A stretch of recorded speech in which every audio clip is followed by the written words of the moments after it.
Welcome to Canada's podcast. Hi, I'm Philip Bliss, co-founder of Canada's podcast, and today we're coming to you from Toronto. And we're going to meet Tim Weber, who's CEO and co-founder of Diverso Energy.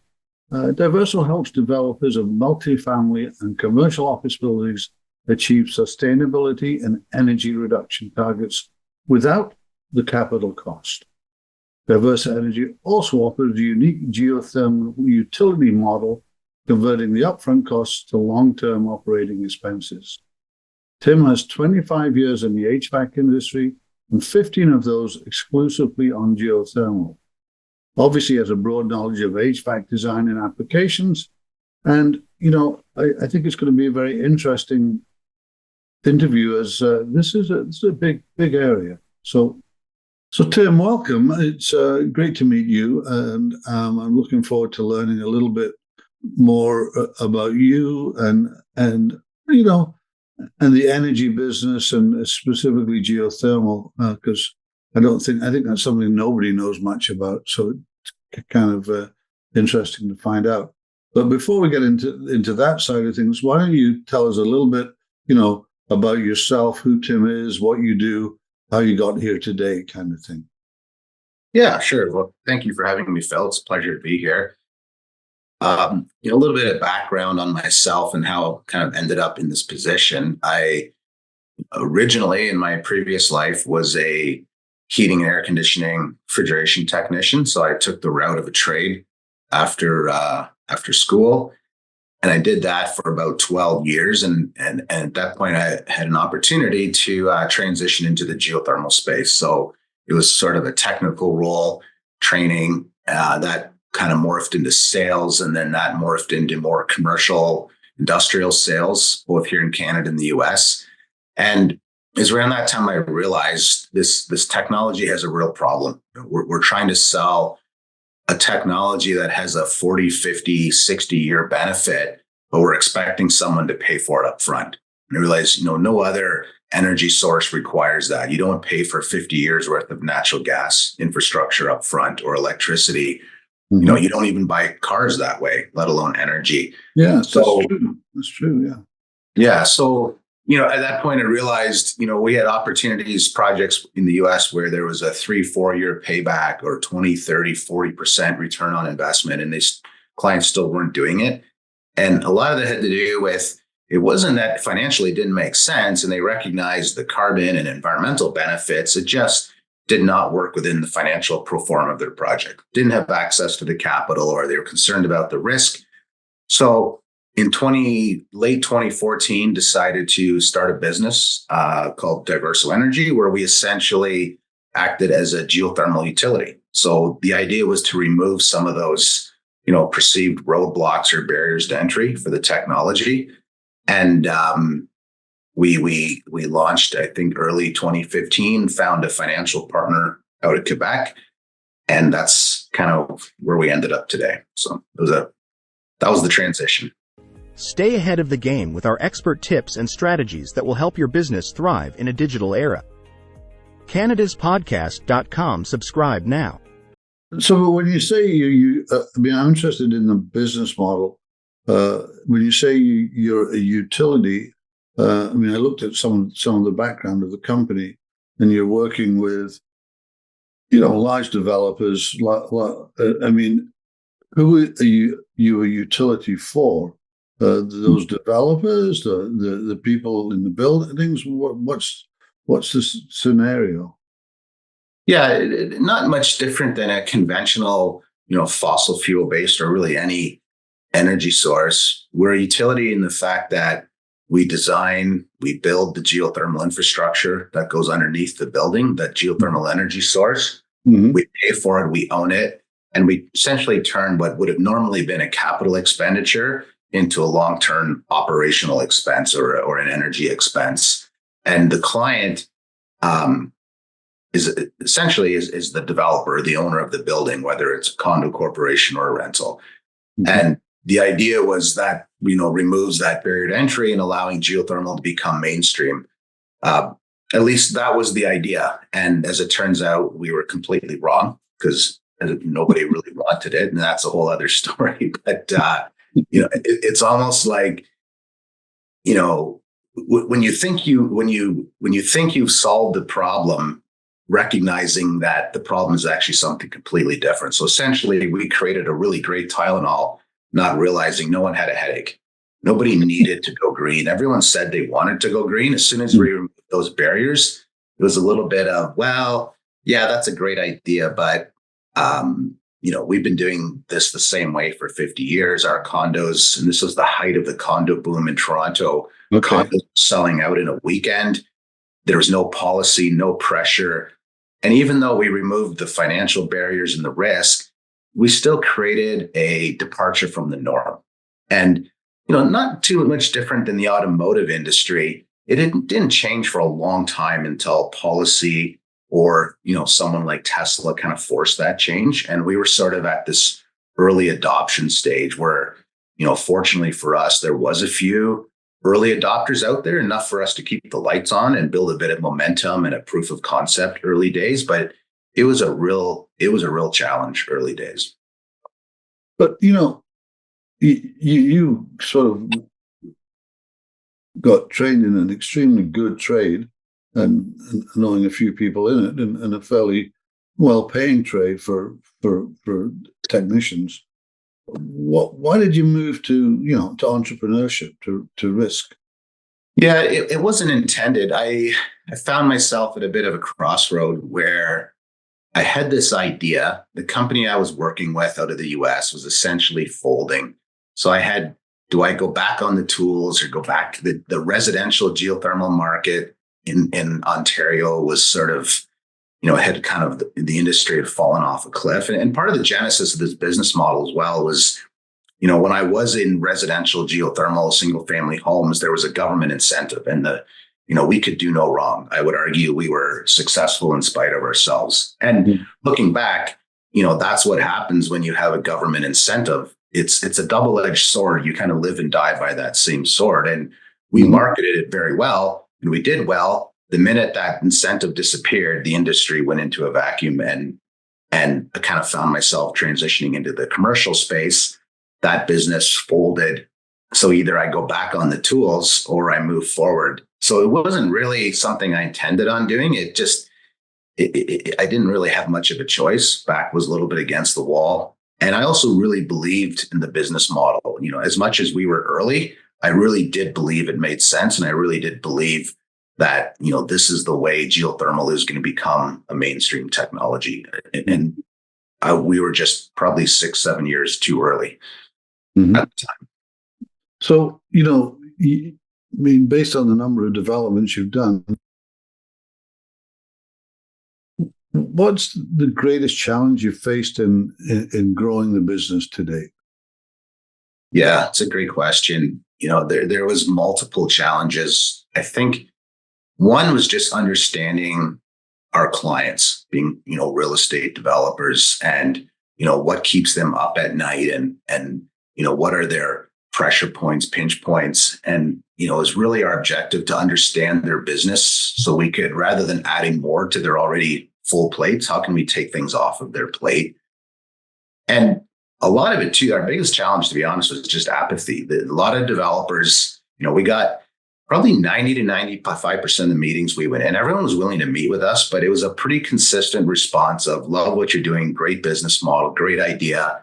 I'll call you when I have to do this. But in the meantime, I don't really want to change. So selling it was a challenge. And then the other issue was just, growing the business. Geothermal is incredibly complicated. We're drilling 100, 150 holes underneath a 30, 40 story building. We're doing it in advance of construction. We're in the critical path.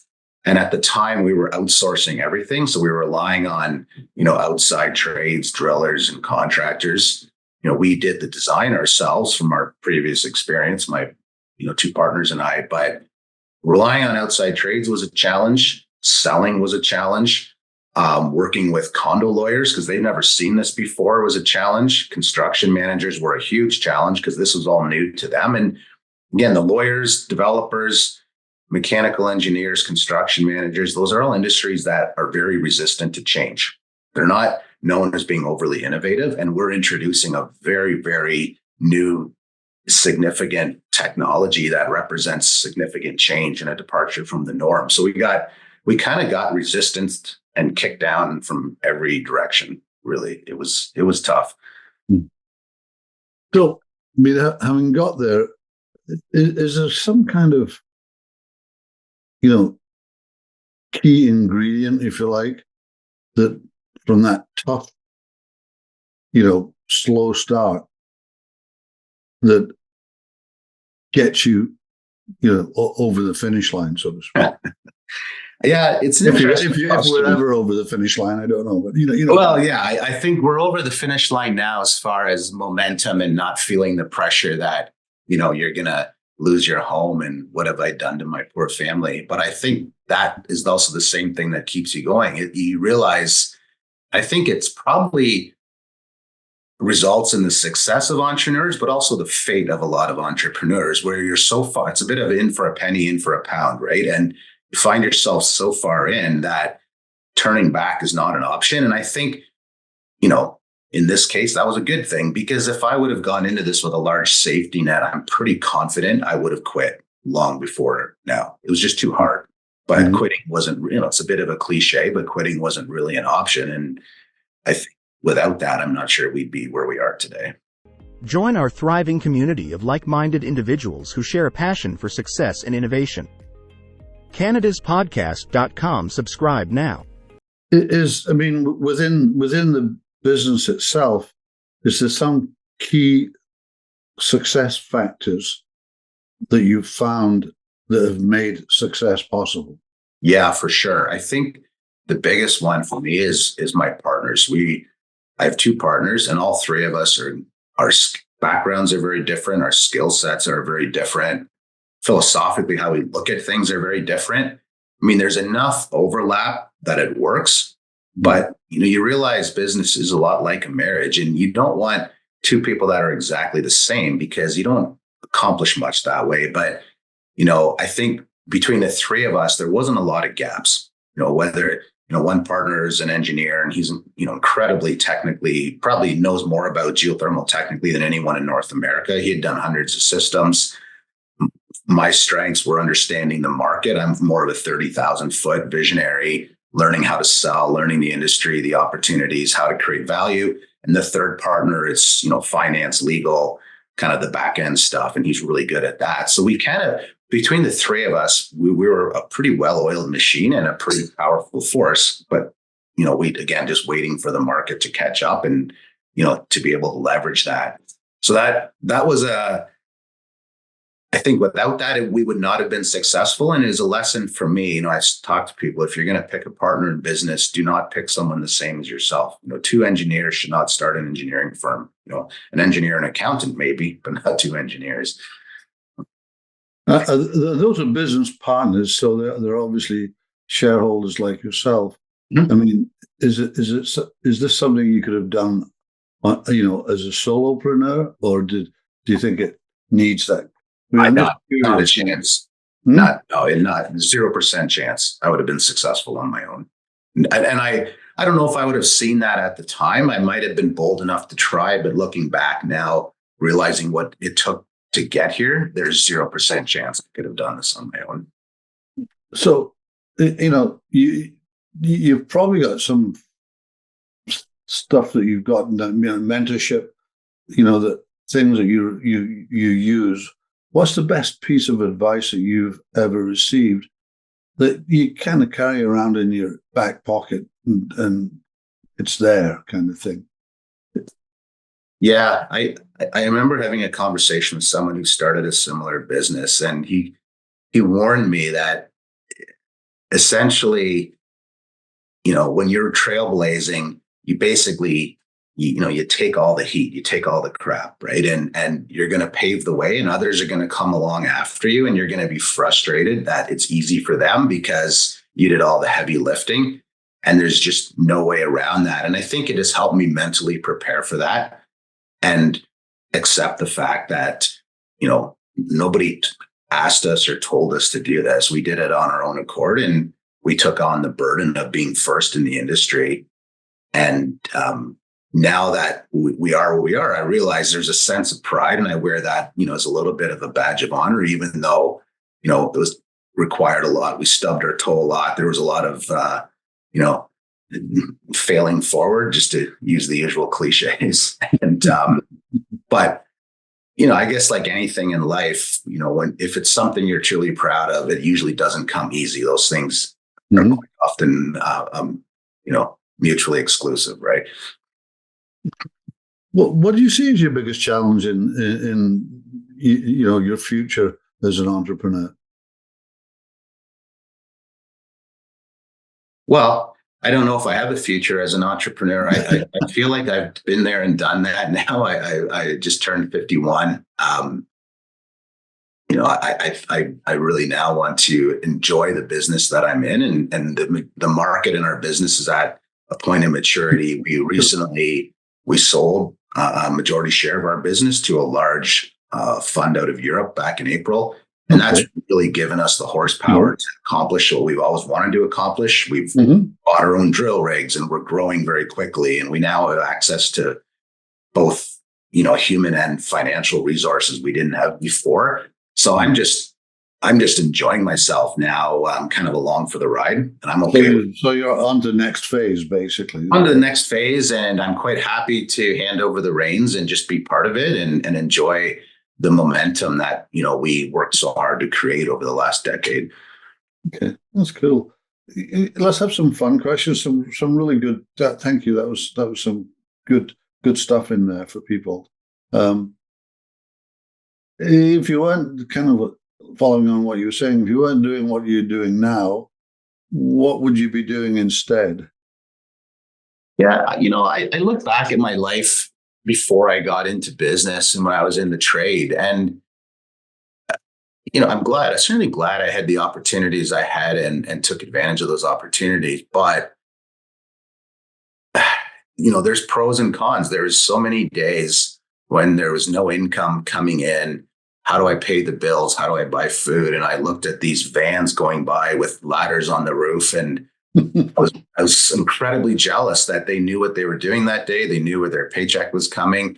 And I remembered back, there's nothing wrong with that life. I was completely content and happy working in that trade. Would I trade it for what I have now? Absolutely not. But I would have gone on, and my life would have been fine, and I would have been happy and content. And, it was perfect. Well, I mean, you've built a business that, relies to a degree on your technical background and understanding. So I think that's cool. Yeah, but you also, I think people don't often see, and this doesn't obviously apply to all businesses and all experiences, but I think it applies to many. You also lose many years. And I think you have to ask yourself, how many years are you willing to compromise relationships, physical health, the stress that this causes, and the unknown. It's really, really hard. And, if you can plow through that quick enough where it's sort of a blip in time in your overall life, and then it's worth it. But, I think it's the reality you need to accept going into business. And I was talking to somebody recently about this. They were thinking also going into business, and I kind of understanding what they were doing. Like, that's a big leap. And I just asked them straight up, are you and your wife, if you talk to your wife, are you prepared to lose your house? And it's a real question you both need to have, and you both need to acknowledge that and say, like, yes, we understand this may involve losing everything. You can't avoid that question. I'm not saying it's going to happen, but it is something you need to wrap your head around going in. Yeah, my father lost his house in the business. Yeah, so there you go. I've run my businesses, but the house has never been on the line. So I learned always to have that in reserve, away somewhere else, kind of thing. Just a bit of fun. Are you a morning or a night person? I don't really know if I'm either, to be honest. I'm certainly not a morning person. I'm not one of those entrepreneurs who work 20 hours a day. I don't have those bragging rights. I have a family. I tried my best to balance my time.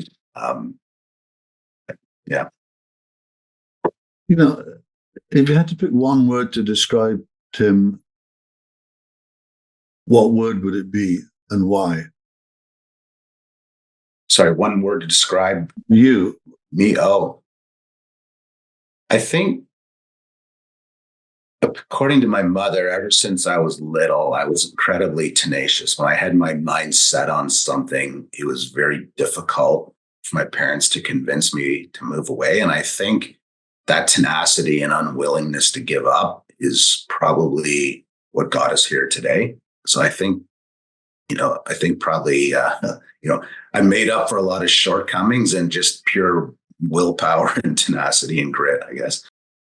With over 700 episodes and 500 news articles, we are your go-to source for all things entrepreneurship. CanadasPodcast.com. Subscribe now. Well, one last piece of advice to pass on. What do you know now that you wish you'd known when you started the business? Yeah, great question. I think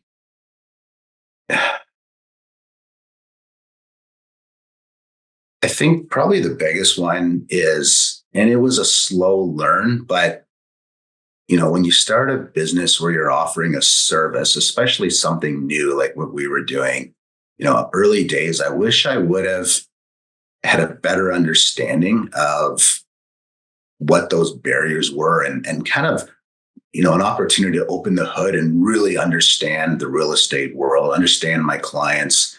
And I kind of thought I understood them, but I really didn't. And I didn't go deep enough. I asked them some questions and they gave me answers. And I thought those answers were real and they weren't. And I wish I would have had the opportunity to go deeper because I would have done things very differently, much quicker. I think it would have just, accelerated what we were doing. Interesting. Final question. What's keeping you up at night? From a business perspective, it's the real estate market. We're at this interesting time right now where here in the Greater Toronto area, there's policies in place which have been amazing for us, where developers can no longer, ignore technologies like geothermal. They now finally have that headache that we wish they had when we created our Tylenol 9 years ago. Now they're coming looking for a solution. So that's great. But at the same time that these policies kicked in, we saw a downturn in the real estate market. Interest rates went up. The condo market essentially fell off a cliff. We have this large pipeline of projects that are sitting on hold. So I think, we have money now, we have resources, we have momentum, we have a really well-oiled machine, a fully baked business model. But the industry that we're in is sort of on pause. So that's a bit concerning. And I think it'll come around. It's now, can I find the patience to wait? And can we as a business find the patience to wait? I think, 2025 will be a very different year, fingers crossed. But the uncertainty around that and the fact we're spending a lot of money on resources, that's really what keeps me up at night. Then, how can people get a hold of you? There's some very interesting stuff there. And, we have a large listener and viewer following. If someone listens to this and wants to get a hold of you, what's the best way? Oh, I mean, you're more than happy to pass on my email address. I'm on LinkedIn. A lot of people reach out to me on LinkedIn. It's probably the two easiest ways. Okay. Well, thanks very much for coming on Canada's podcast. There's some really great stuff there. I really enjoyed it. It's a big business, and it's interesting to hear how you have managed the growth. It's very cool, actually. Well, I couldn't have done it without my partners, and I couldn't have done it without the early adopters. A bit of a shout out to firms like Camross and Collective and Windmill Developments. Every entrepreneur with a new technology needs early adopters, and fortunately found a few of those early adopters. And without them, I don't think we could have kept the lights on. So great, Tim. Thank you very much. It's been great meeting you. Yeah, it's a pleasure. Pleasure meeting you, Phil.